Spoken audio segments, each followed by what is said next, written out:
Précédemment, dans Icosaèdre.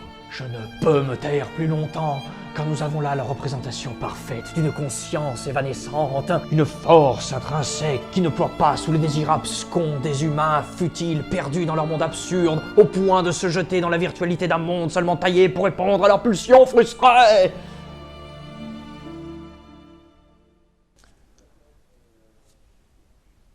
Rappelle-moi pourquoi je te paye. Tu me payes pas, Greg. Ah oui, c'est vrai. Je passerai volontairement sur certains autres éléments du jeu, car le but de cet épisode n'est pas de le décortiquer entièrement, mais malgré ses défauts, Tunnels and Trolls apportera des concepts réellement nouveaux dans le paysage du jeu de rôle que l'on utilise encore aujourd'hui. La notion du berserker, c'est-à-dire pour faire simple de la furie sanguinaire, existe depuis cette version, et c'est dans les pages de Tunnels and Trolls que l'on voit apparaître pour la première fois le terme Dungeon Master, terme que l'on retrouvera ensuite pendant longtemps et jusqu'à aujourd'hui dans de nombreux jeux de rôle, bien avant l'invention du terme maître de jeu.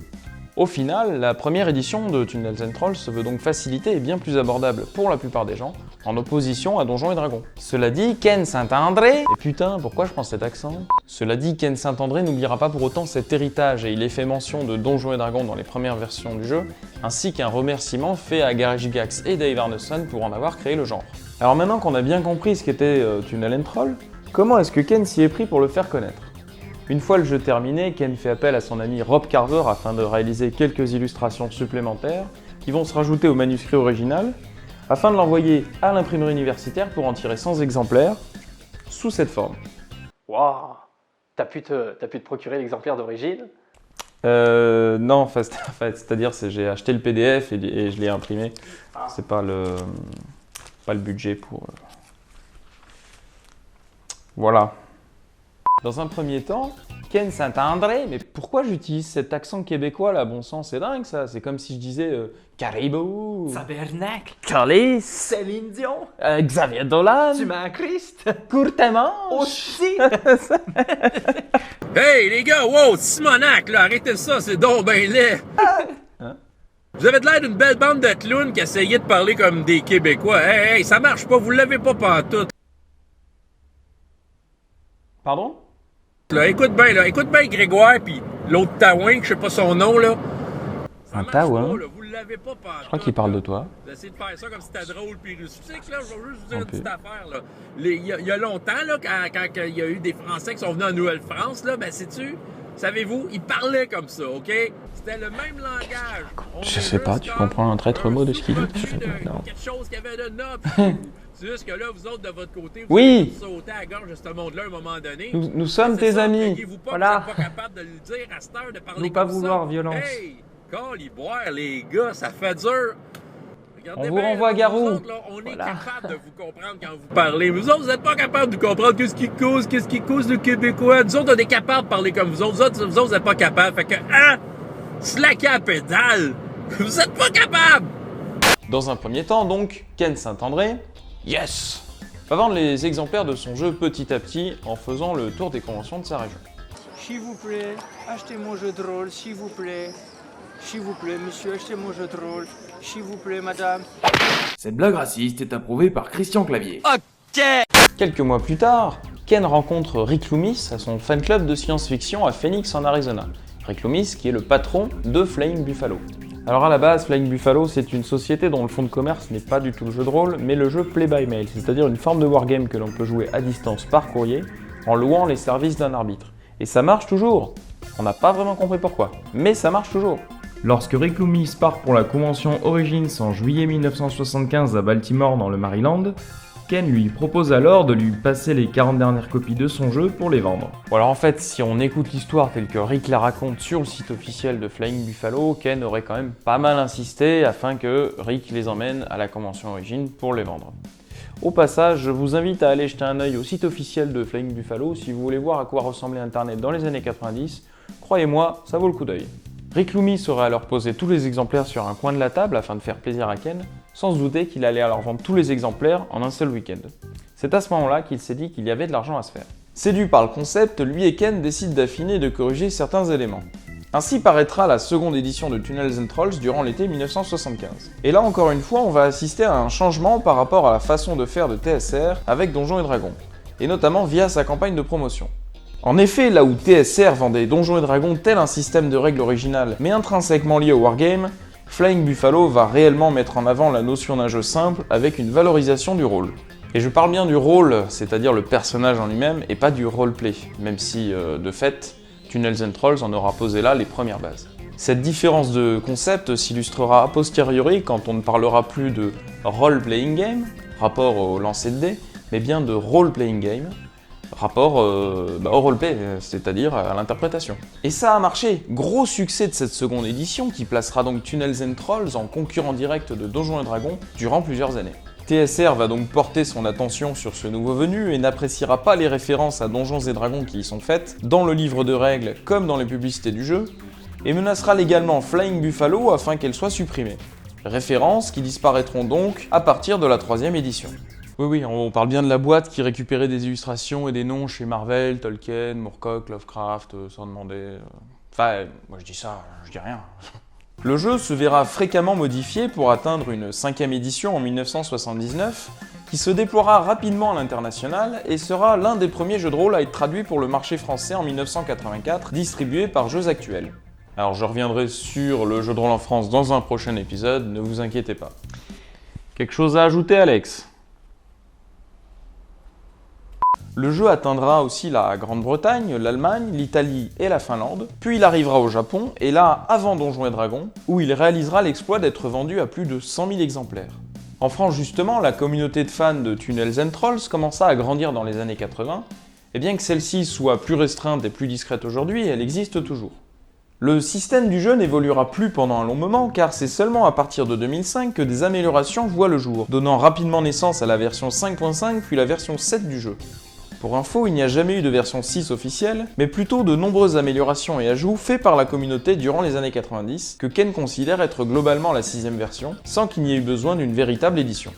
Bon alors en fait, il y a bien eu une publication de la 6ème édition sous le titre Tunnels and Trolls The Mythical 6th Edition par Outlaw Press en 2009, et donc après la 7ème version officielle. Parce qu'on est comme ça dans le jeu de rôle, on n'aime pas faire les choses dans l'ordre, sinon ce serait beaucoup trop simple.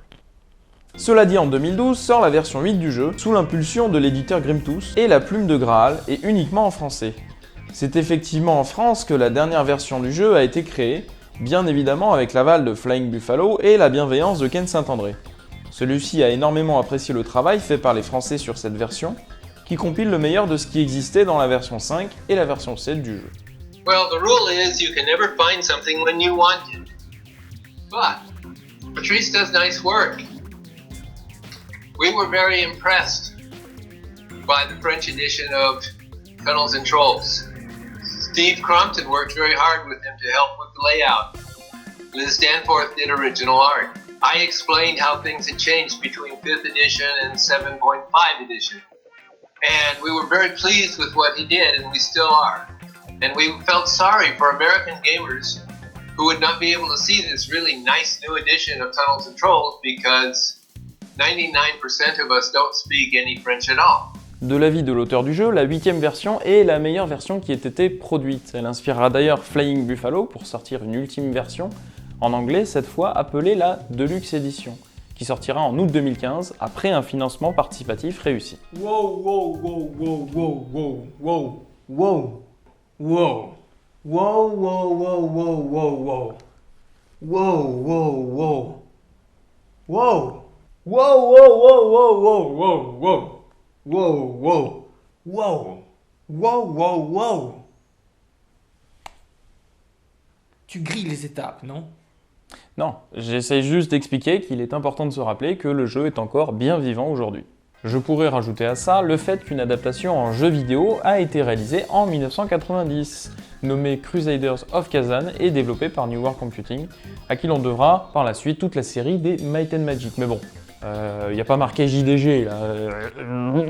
Et oh, Greg, tu peux pas faire ça.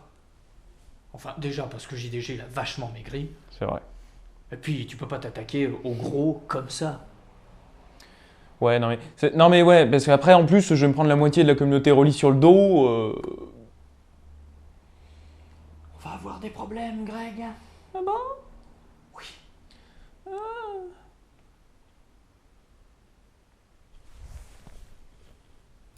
Greg? Greg. J'aimerais revenir sur Ken Saint-André, et notamment sur ce qu'il a fait après Tunnel and Troll. Suite au succès de son jeu, Ken va commencer à étoffer son univers par la rédaction de nombreux suppléments et scénarios, dont beaucoup d'entre eux jouables seuls. Il s'agit là des prémices d'un genre littéraire qui apparaîtra par la suite, à savoir le livre-jeu ou livre dont vous êtes le héros, type de jeu sur lequel je reviendrai plus tard. Il développera ainsi l'univers de Trollala qui aujourd'hui est particulièrement dense et loufoque. Plus tard, il sortira Monsters Monsters, un autre jeu de rôle compatible avec Tunnels and Trolls, mais donnant cette fois-ci la possibilité de jouer autre chose que des races classiques, en interprétant des monstres tels que des trolls, des leprechauns ou des loups-garous, etc. À la suite de cela, il rencontrera Greg Stafford avec qui il travaillera pour réaliser une adaptation en jeu de rôle de l'univers d'Elric de Michael Moorcock, ce qui donnera naissance en 1981 à Stormbringer, brillant jeu de rôle qui marqua son époque. Et c'est pas tout. Le bon vieux Ken, qui n'a définitivement jamais trouvé le moyen de s'ennuyer durant ces années, finit par rencontrer un homme du nom de Brian Fargo. S'il y a des gamers parmi vous, normalement cela doit déjà vous dire quelque chose. En effet, Brian Fargo travaillait à l'époque sur un prototype de jeu de rôle sur PC, grandement inspiré de l'univers post-apocalyptique de la saga cinématographique Mad Max de George Miller. Ken participe alors à l'écriture de l'univers, des dialogues et des quêtes. Ce jeu s'appellera Wasteland, et il sera l'ancêtre direct d'un des jeux de rôle sur PC les plus importants de son époque, à savoir Fallout.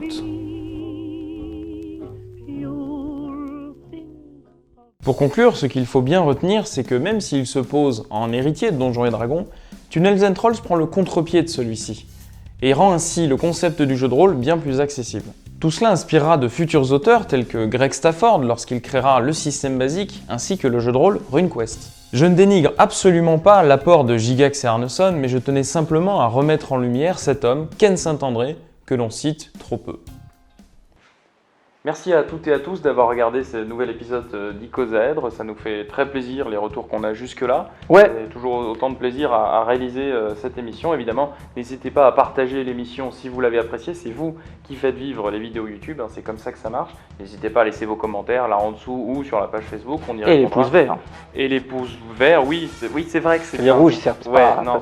pas- En plus, pas c'est- joli, c'est du plus rouge. ça maintenant. Il n'y a plus de couleur. Ah oui. C'est le pouce 1 et le pouce. Ah, je fais la ramasse alors. Ouais, un peu. Ouais. Ah oui, d'accord. C'est un peu un has-been du web, quoi. Je tiens à remercier particulièrement François Le Tart, notre cher collègue québécois qui apparaît dans la vidéo, qui tient la chaîne Gilliard 30 en l'occurrence, et Qui morfle. et qui morfle bien, enfin lui et l'ensemble de son peuple, Voilà. hein, il reprend bien. Je tiens à remercier particulièrement Ken Saint-André, l'auteur du jeu Tunnel and Troll, qui a bien voulu répondre à toutes mes questions, et ça fait particulièrement plaisir de pouvoir s'adresser directement à l'auteur quand on traite d'un jeu. D'ailleurs, tous les petits morceaux d'interview qu'on voit dans l'épisode, eh bien, vous pourrez voir l'intégrale très bientôt sur la chaîne, puisque j'ai filmé évidemment toute l'interview via Skype. On fait avec ce qu'on a. Hein, Voilà, mais en tout cas, elle sera bientôt pour vous. Oui, Donc, voilà. Ne râlez pas, s'il vous plaît. Ça suffit. Ok. Hein. Voilà, on est. Alors sachez que sur la chaîne, il y aura bientôt quelques nouveaux formats qui vont apparaître. On a réfléchi un petit peu à quelques nouveaux trucs. Bon, Surtout toi, parce que moi, je pas de. oui, non, mais c'est surtout, voilà, on n'invente pas grand-chose sur Internet, mais en tout cas, ça va permettre de dynamiser un petit peu l'activité de la chaîne. Et sinon, sachez qu'avec Guillaume Merlin de Rollist TV, nous avons décidé de créer une page Facebook qui s'appelle le Zapping Rollist. Et le Zapping Rollist, c'est quoi? C'est tout simplement une page qui va rassembler toutes les nouvelles vidéos YouTube sur le thème du jeu de rôle, tout simplement. Donc c'est un moyen de centraliser un petit peu tout ça et de vous y retrouver un petit peu plus facilement et de découvrir tout ce qui se fait aujourd'hui. Cette phrase est beaucoup trop longue. Arrête de Oui, faire ça. carrément. On se casse?